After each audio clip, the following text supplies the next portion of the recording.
corruption scandal that destroyed Michel Platini's career began with a simple bank transfer. In February 2011, FIFA paid the French football legend 2 million Swiss francs. This single transaction would trigger investigations spanning a decade, ending his reign as UEFA president and shattering his dreams of leading world football. The payment raised immediate red flags. It arrived 8 years after Platini's advisory work with FIFA had concluded in 2002, and just 4 months before a crucial FIFA presidential election. The timing couldn't have looked worse. Sepp Blatter was seeking re-election, and Platini, as UEFA president, commanded significant influence within FIFA's voting structure. When questioned, both men offered the same explanation. The money represented deferred salary for advisory work Platini performed between 1998 and 2002. They claimed this arrangement was based on a verbal gentleman's agreement made in 1998. According to their account, while Platini had received his contractual salary of 300,000 Swiss francs per year, an additional 700,000 francs annually had been deferred because FIFA allegedly couldn't afford the full amount at the time. This explanation had serious problems.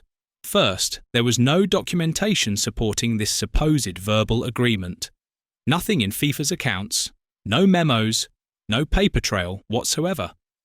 Second, the math didn't add up. The claimed deferred amount should have totaled 2.8 million francs, 700,000 times 4 years, not the 2 million actually paid. Third, Swiss law imposed a 5-year statute of limitations on wage claims, meaning any legitimate claim from 1998 to 2002 would have been legally time-barred by 2011. Despite these issues, Blatter approved the payment just 1 day after Platini submitted his invoice.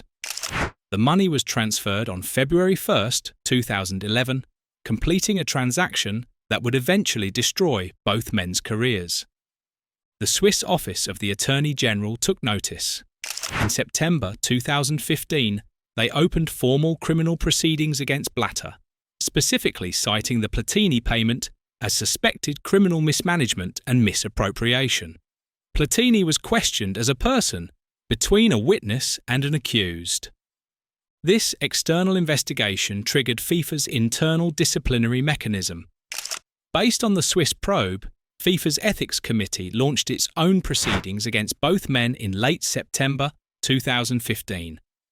By early October, they had provisionally suspended both from all football-related activities for 90 days, pending further investigation. The Ethics Committee worked swiftly. By December 2015, they had reached their verdict. Both men had violated multiple sections of FIFA's Code of Ethics. For Platini, these included accepting an undue benefit, Article 20, acting in a conflict of interest, Article 19, breaching his fiduciary duty to FIFA, Article 15, and failing to act with credibility and integrity, Article 13. The committee explicitly rejected the verbal agreement claim as not convincing. Their punishment was severe: an 8-year ban from all football-related activities and an 80,000 Swiss franc fine for Platini. This effectively ended his campaign to succeed Blatter as FIFA president. Platini immediately appealed.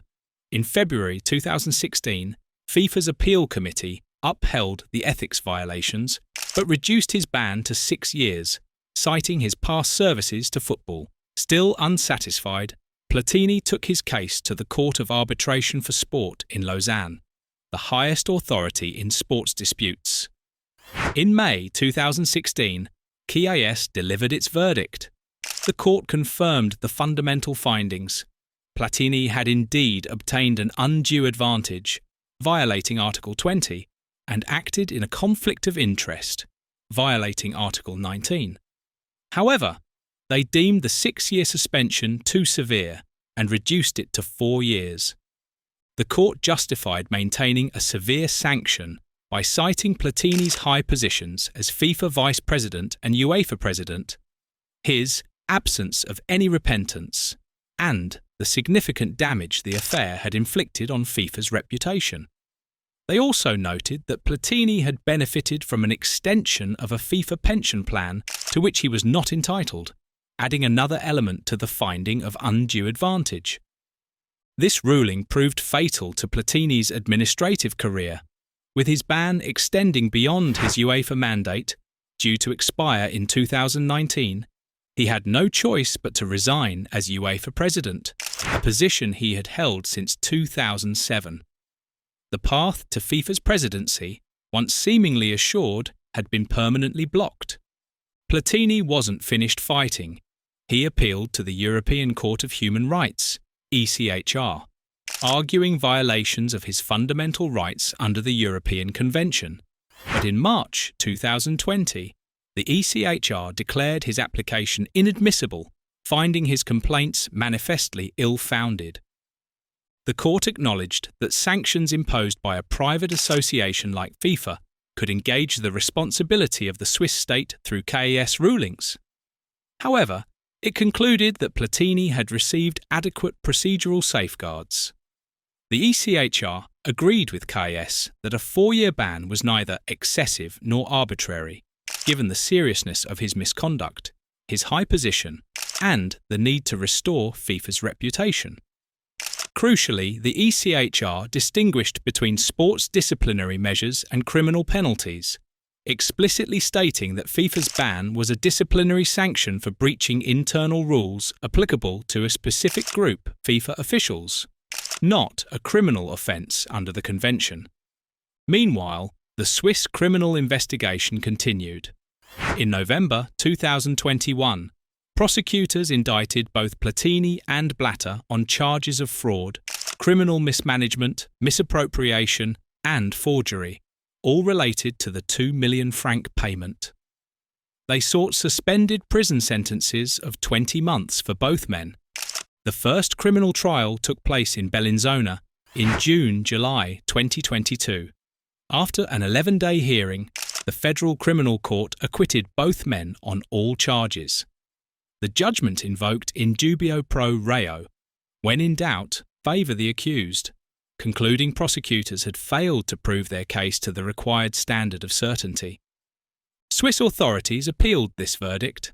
After procedural delays, including Platini's successful request to recuse the initial appeal judges, a second trial was conducted in March 2025. Once again, both men were acquitted. The appeals court found that while the payment arrangement might have been careless or risky, prosecutors had not proven criminal conduct beyond the required threshold. This created a perplexing situation. Platini had been banned by football authorities, yet cleared by criminal courts for essentially the same actions. The explanation lies in the different standards at play. Sports disciplinary tribunals typically operate on comfortable satisfaction, or balance of probabilities, essentially asking if misconduct more likely than not occurred. Criminal courts demand proof beyond reasonable doubt, a much higher standard. As if the payment scandal wasn't enough, Platini became entangled in another controversy: the awarding of the 2022 World Cup to Qatar. In June 2019, French authorities detained him for questioning as part of an investigation into potential corruption in the bidding process. A key focus was a meeting allegedly held at the Élysée Palace in Paris on November 23, 2010, just before the FIFA vote. Attendees reportedly included then French President Nicolas Sarkozy, Platini, and Qatar's Crown Prince, now Emir. Sepp Blatter publicly claimed that Platini had initially supported a gentleman's agreement to award the 2022 World Cup to the United States, but changed his vote following this meeting, allegedly due to pressure from Sarkozy. Platini vehemently denied these allegations, calling them a tissue of lies. While he confirmed voting for Qatar, he insisted Sarkozy never explicitly asked him to do so, though he acknowledged understanding what outcome would favour French interests. After questioning, Platini was released without charges, with French police sources confirming no specific case had been opened against him. A further twist emerged in January 2023, when reports surfaced that French authorities were investigating allegations that Platini had been targeted by email hackers in May 2019, just before his questioning about the Qatar bid. The hackers were allegedly part of an Indian hack-for-hire group targeting Qatar critics, adding another layer of complexity to the already murky affair. Once the heir apparent to football's highest office, Platini's fall was total. Despite his criminal acquittals, the sport's own ethics framework deemed his actions unacceptable for someone in his position. His case illustrates the stark difference between sports governance and criminal justice. Conduct deemed sufficiently unethical to warrant severe professional sanctions may not cross the threshold into criminality under state law. For Michel Platini, once among football's most celebrated figures, this distinction offered little consolation. His decades of achievement on the pitch and years of administrative influence ended not with celebration, but with a legacy defined by scandal. The man who led European football for nearly a decade and seemed destined for FIFA's presidency, instead finds himself on the outside, his reputation permanently tarnished by a payment that, while perhaps not criminal, violated the ethical standards demanded of those who govern the world's most popular sport.